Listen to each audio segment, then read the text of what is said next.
ゆっくり解説。映画鑑定士と顔のない依頼人、衝撃のラストと伏線。ネタバレありで真実を暴く。皆さん、こんにちは。ゆっくりレ夢ムです。今日は、一度見たら忘れられない、謎と美しさが交錯する傑作サスペンス映画を徹底解説していくわね。おう、ゆっくりマリサだぜ。今日取り上げるのは、2013年公開のイタリア映画、鑑定士と顔のない依頼人だ。監督はジュゼッペ・トルナトーレ。主演はジェフリー・ラッシュが務めてるんだぜ。この映画、ただの美術ミステリーじゃないのよね。人間の心理、愛と裏切り、そして本物と偽物の価値とは何か、深く考えさせられるテーマが散りばめられているの。今回はネタバレありで、その魅力を余すところなくお届けするわ。美術鑑定士の世界を舞台に、顔を見せない謎の依頼人と出会うことから始まる物語。巧妙に張り巡らされた伏線と、衝撃のラストが待ち受けてるからな。この解説を見れば、もう一度映画を見返したくなること間違いなしだぜ。最後までゆっくりしていってね。物語の幕開けと奇妙な依頼。天才鑑定士バージル・オルドマンと彼の孤独な日常。ねえマリサ、この映画の主人公、バージル・オルドマンっていう人はどんな人なの？天才鑑定士って言ってたけど、バージル・オルドマンはな、まさに孤高の天才と呼ぶにふさわしい人物だぜ。世界中の富豪たちが彼の鑑定を求め、彼の競売に集まる。美術品に関する知識と眼力は超一流で、彼にかかれば贋作だろうが本物だろうが全て見抜けるんだ。でも、その一方で、彼の私生活は極めて孤独なんだ。彼は異常なまでの潔癖症で、人との身体的な接触をひどく嫌う。手袋を常に着用しているし、握手なんてもってのほかだ。レストランで食事をする時でさえ、カトラリーを拭く徹底ぶりだぜ。そんなに人に触られるのが嫌なの？なんだか大変そうだね。だから彼は誰とも深く関わろうとしない。仕事仲間にも一定の距離を置いてるし、心から信頼できる人間なんてほとんどいない。唯一とも言える付き合いがあるのが、友人のビリーくらいなもんだ。彼の人生は、高級な調度品に囲まれた豪邸と、仕事場である競売会場の往復、そして、誰にも見せたことのない秘密の部屋に隠された、膨大な数の女性の肖像画コレクション。これが彼の全てと言っていい。秘密の部屋に女性の肖像画コレクション？それってどういうことなの？天才鑑定士なのに、なんだか謎めいてて、孤独っていうのがちょっと意外。そう、それがバージル・オルドマンという人物なんだ。彼は美術品の本質を見抜くことには長けているが、人間関係、特に女性との関わりにおいては全くの不器用で、極度に臆病なんだろうな。彼の孤独は、彼の才能の裏返しであり、彼が抱える深いコンプレックスの表れとも言えるぜ。そして、その満たされない日常こそが、後の物語の全ての始まりとなるんだ。顔を見せない謎の依頼人、クレアイ・ベッドソンとの出会い。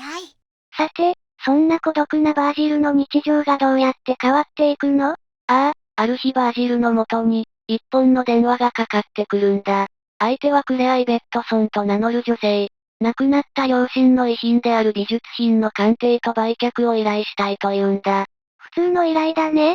でも、顔のない依頼人って？そう、ここからが奇妙なんだ。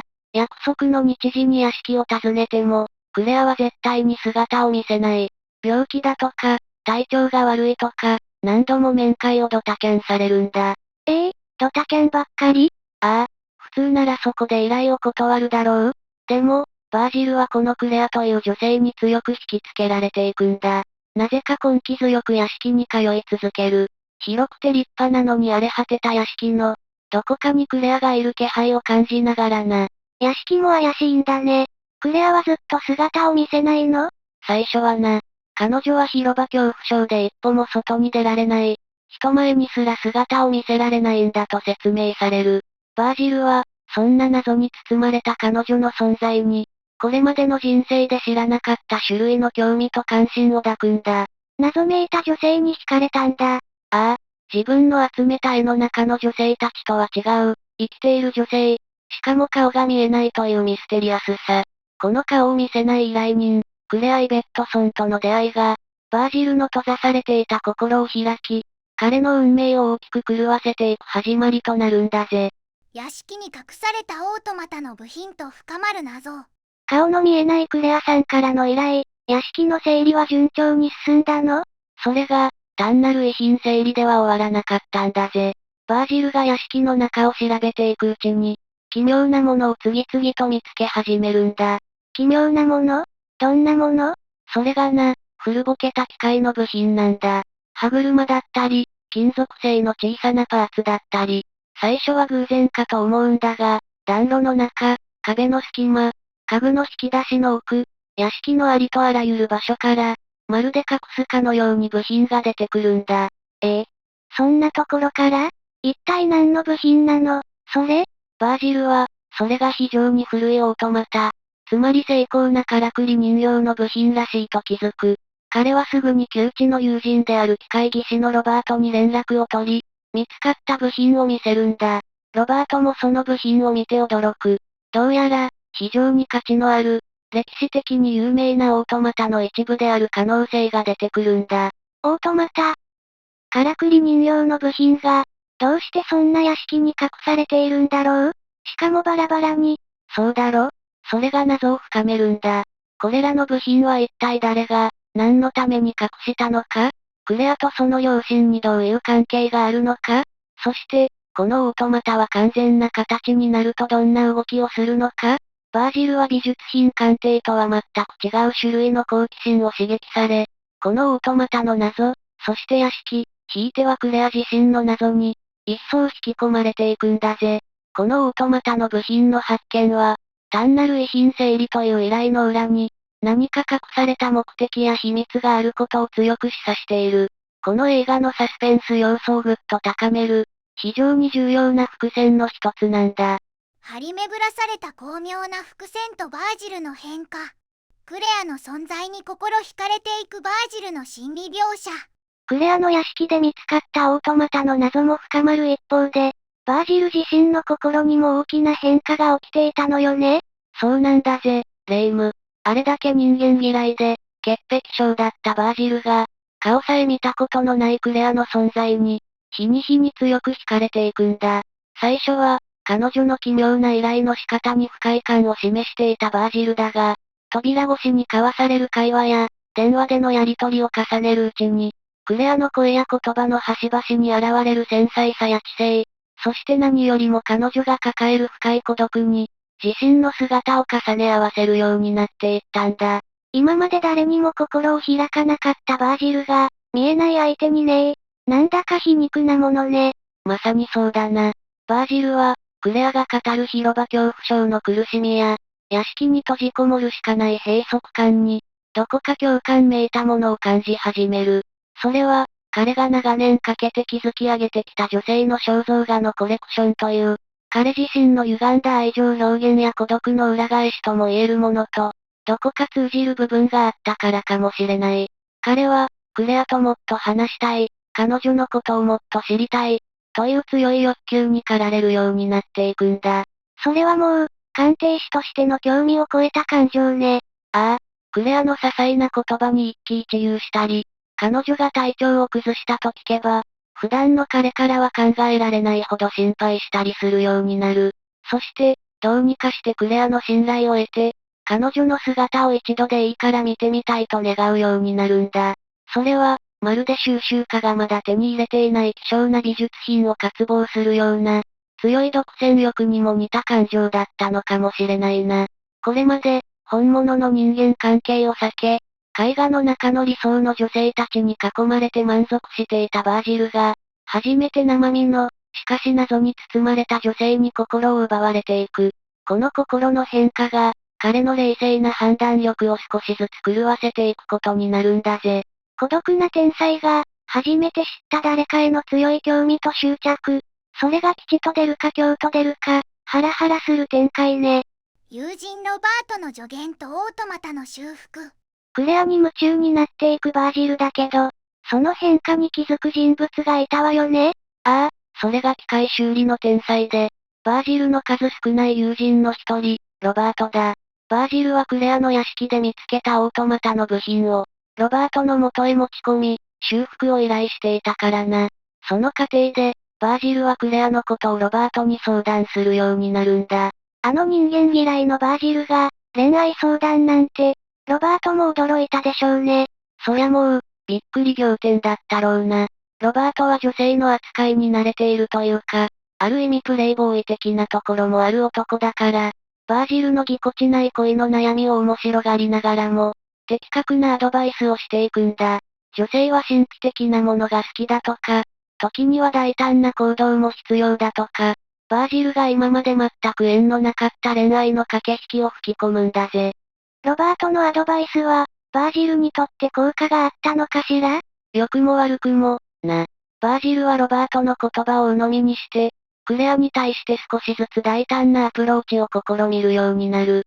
例えば、彼女の気を引くために高価なプレゼントを送ったり、彼女の屋敷の鍵をこっそり手に入れて、彼女が寝静まった後に忍び込んだり、まあ、ストーカー一歩手前な行動も出てくるんだが。うわぁ。それはちょっと危ういわね。でも、オートマタの修復も同時進行していたんでしょ？そっちはどうだったの？ロバートの腕は確かだからな。持ち込まれる部品が増えるにつれて、オートマタは少しずつその姿を現し始めていた。歯車が噛み合い、人形の形が徐々に明らかになっていく。バージルは、このオートマタの完成が、クレアとの関係を進展させる鍵になるかもしれないと期待していたんだ。オートマタが完全に修復された時、クレアの心の扉も開かれるのではないか、と。なんだか、オートマタの修復と、バージルのクレアへの思いが、シンクロしているみたいね。ロバートの存在が、その両方を後押ししている感じかしら。まさにその通りだぜ。ロバートは、バージルにとっては恋愛の指南役であり、同時にオートマタ再生のキーマンでもある。彼の助言や技術が、バージルの運命を大きく左右していくことになるんだ。そして、このロバートの言動にも、実は巧妙な伏線が隠されているんだぜ。次々と明らかになるクレアの過去とバージルの決断。ロバートの助言を受けながら、バージルはクレアにどんどんのめり込んでいくのね。その中で、クレア自身のことも少しずつ分かってくるのかしら？ああ、そうなんだ。バージルが辛抱強くコミュニケーションを続けるうちに、クレアも少しずつ心を開き始める。最初は謎めいていた彼女の過去が、断片的にだがバージルに語られるようになるんだ。例えば、彼女がなぜ広場恐怖症になったのか、その原因となった出来事や、厳格だった両親との関係、そして長年屋敷に一人で暮らしてきた孤独について、ぽつりぽつりと話し始めるんだぜ。ついにクレアの秘密が、バージルはそれを聞いてどう思ったの？バージルは、クレアが語る悲しい過去やトラウマに深く同情し、彼女をこの孤独な屋敷から救い出したいという気持ちをますます強くする。彼女の言葉の端々から感じられる繊細さや、壊れやすそうな雰囲気に、バージルは庇護欲をかき立てられたんだろうな。まるで、価値ある美術品が誰にも知られず朽ちていくのを惜しむように、クレアという存在を世に出したい。自分の手で輝かせたいと願うようになったんだ。それはもう、鑑定士としてではなく、一人の男性としての感情ね。まさにその通りだ。そしてバージルは、ある大きな決断をする。それは、クレアを自分の世界、つまりあの秘密の肖像画コレクションの部屋へ招き入れることだった。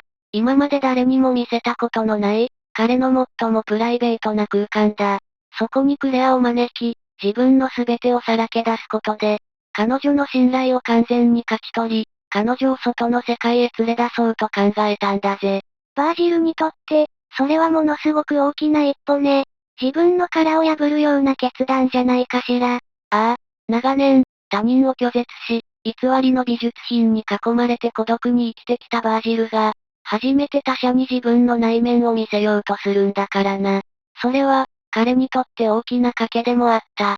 この決断が、クレアとの関係を決定的なものにするか、あるいは全てを壊してしまうか。しかし、この時のバージルは、クレアへの強い思いと、彼女を救いたいという使命感に突き動かされていた。ただ、クレアの語る過去には、どこか引っかかるような、不自然な点もわずかに感じられたんだが、その時のバージルは、恋は盲目、とでも言うべき状態で、その些細な違和感には気づかずにいたんだ。バージルの大きな決断。それが吉と出るか凶と出るか、ますます目が離せない展開になってきたわね。衝撃の結末と明かされる真実。すべての絵画と共に消えたクレアと残酷な裏切り。バージルさんが大きな決断を下ろした後、一体どうなったの？クレアさんに会えたとか？いや、それが信じられない結末を迎えるんだレイム。バージルはクレアへの思いを胸に自分の全てを捧げようとするが、彼が屋敷から自分の豪邸に戻った時、驚愕の光景を目にする。驚愕の光景って？まさか、ああ、まさかだ。彼が人生全てをかけて集めたあの女性たちの肖像が、一つ残らず消えていたんだ。そして、クレアも忽然と姿を消していた。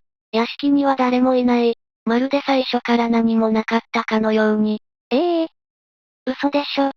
クレアさんが盗んだの。どうやって？そう、全ては仕組まれていたんだ。クレアの広場恐怖症も、屋敷の部品も、全てバージルを騙すための芝居。彼はクレアという幻想に心を奪われ、その隙に、彼女と繋がっていた共犯者たちに、最も大切なものを奪われたんだ。共犯者？ロバートさんまで。そのまさかだ。ロバートもビリーも、この詐欺計画の一員。バージルが信頼した友人、心を寄せた女性、すべてが彼を欺くための役者だったんだ。そんな。バージルさん、どれだけ傷ついただろう。計り知れない絶望さ。金銭的損失より、初めて心を開いた相手に、こんな残酷な形で裏切られたんだから。彼の孤独は、以前にも増して深いものになってしまったんだぜ。ラストシーン。プラハのレストランに込められた意味と考察。絵画もクレアさんも、すべて消えてしまったバージルさん。その後、どうなったの？彼はすべてを失い、打ちひしがれていた。しかし、物語はそこで終わらない。最後のシーン、バージルは遠く離れたプラハの、あるレストランにいるんだ。プラハのレストラン？どうしてそんなところに？覚えてるか？屋敷でクレアと話していた時、クレアが言ったんだ。もし広場恐怖症が治ったら、プラハのこのレストランに行きたいって。バージルは、すべてが嘘だったのかもしれないと分かっていても、その言葉だけは本物だったのではないか。クレアの心のどこかに、自分への真実のかけらがあったのではないかという一縷の希望を捨てきれないんだ。クレアさんの言葉を信じて、会いに行ったんだ。ああ、彼はそのレストランで、毎日クレアを待ち続ける。一人、テーブルに座って、ただひたすらに、部屋いっぱいの絵画を盗むために、ロバートやビリーまで巻き込んだ、あの巧妙な計画を思い返しながら、すべてが計算づくだったのか、彼女の涙や感情は、演技だったのか、彼の心の中は、希望と絶望、愛憎が渦巻いているんだ。切ない。でも、少しでも本物だったらって思っちゃうよね。そう。そして、レストランのウェイターが印象的だ。どこか無機質で、オートマタを思わせるような動きで、バージルをじっと見つめている。それはまるで、彼がこれまで愛し、集めてきた偽物たちからの視線、あるいは、彼自身の人生が操り人形のようだったことを、暗示しているかのようだ。バージルさんの人生そのものが、クレアさんに操作されてしまったみたいだね。このラストシーンは、バージルが全てを失ってもなお、クレアという存在から解放されていないことを強烈に示している。彼の人生は完全に変わってしまった。初めて心を開き、残酷に裏切られた彼が、それでも待ち続ける。観客に深い余韻と解釈の余地を残して、物語は幕を閉じるんだぜ。映画全体に隠された伏線の回収とテーマ性。あの衝撃のラスト、まだ信じられないんだけど、結局、全部計算だったってこと？ああ、その通りだレイム。この映画の恐ろしいところは、最初から最後まで周到に仕組まれた壮大な詐欺計画だったってことなんだ。そして、その計画の巧妙さこそが、映画全体に張り巡らされた伏線と見事にリンクしているんだぜ。伏線？どんなの？全然気づかなかったよ。例えば、ロバートが修理していたオートマタ。あれは単なる小道具じゃないんだ。複雑な歯車で動く精巧な機械は、クレアたちが仕組んだ詐欺計画そのものの象徴。バージル自身が、その巨大な機械の歯車の一部として、利用されてしまったんだ。機械が計画の象徴だったんだ。そして、バージルの職業である美術品の鑑定士。彼は贋作を見抜くプロだったのに、クレアという人間の贋作には全く気づけなかった。部屋いっぱいの美しい女性の肖像画。それは彼が愛した偽物の世界。そんな彼が、生身の女性を演じたクレアに心を奪われ、最も大切なコレクションを奪われるなんて、皮肉なテーマが込められているんだ。確かに。心眼を見抜く目が、人間には通用しなかったんだね。ロバートとの会話もそうだ。人間は機械ほど単純じゃない。見えないものに幻想を抱きすぎるな。あれらはすべて、クレアへのめり込むバージルへの警告だった。彼が唯一心を開き、人間的な脆弱さを見せたことで、それが最大の弱点となってしまったんだ。クレアの言動にも伏線はあった。広場恐怖症なのに電話ではっきり話したり、時折見せるしたたかさ、断片的な情報しか得られない状況も、すべてバージルをミスリードするためだったんだ。そう言われると、全部繋がってくる。鳥肌立つね。ああ、美術品というものにしか価値を見出せなかったバージルが、人間という存在に価値を見出し、すべてを失う。この価値の転倒は、映画の重要なテーマだ。巧妙な伏線回収は、裏切りの衝撃を強め、深い絶望と、人間の本質への問いを残すんだぜ。愛と裏切り、本物と偽物の価値とは。いやー、この映画、最後まで本当に衝撃的だったね。いろんなことを考えさせられたよ。そうだなレイム。まさに愛と裏切り、そして本物と偽物というテーマが、バージルという一人の男を通して深く描かれていた作品だった。美術品の心眼は見抜けても、人間の心眼は見抜けない。完璧な偽物の中に紛れ込んだ真実のかけらはあったのか、それとも全てが完璧な偽物だったのか、観客それぞれに問いを投げかけてくるんだぜ。